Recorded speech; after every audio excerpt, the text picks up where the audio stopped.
সামনে ঈদ, অথচ কোনো অনুভূতি নেই। কেমন যেন হারিয়ে গেল ঈদের আনন্দগুলা। কেন জানি আগের মতো নতুন জামার প্রতি আগ্রহ জাগে না। এখন বুঝতে পারি বাবাই কেন নতুন জামা কিনে না। স্বপ্ন পূরণ করতে যত পরিশ্রম লাগে কর্মু। আমরা তো আর মাইয়া মানুষ না যে বিছানায় শুইলেই 500 ইনকাম করমু। আমরা ছেলে মানুষ,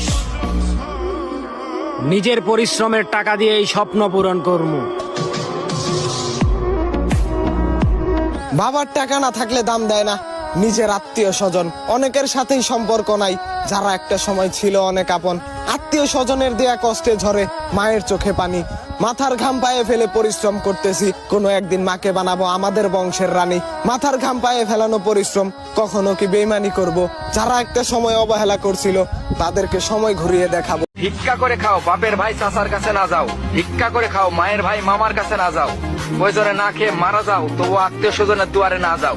এই কথাটার মানে তখনই বুঝবে যখন 18-20 পার করবে। বউকে দেয় লেলিয়ে, স্বামী তাকে চুপ। গরিব হলেই বুঝতে পারবে আত্মীয় স্বজনের আসল রূপ। নিজের ভাইকে কখনো হিংসা করবে না, দুশ্মনী করবে না। তুমি যদি তোমার ভাইয়ের সাথে হিংসা করো, দুশ্মনী করো, তাইলে অন্যরা তোমাদের থেকে আগায় যাবে।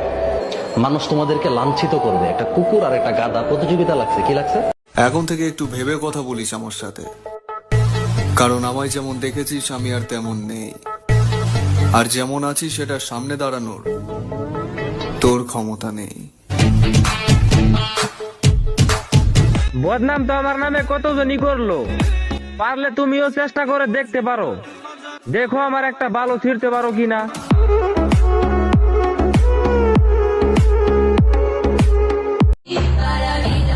কিছু মানুষ বলে তুই একা কেন, তোকে কম লাগে, কিন্তু তারা হয়তো ব্যাপারটা জানে না একা চলতে দম লাগে।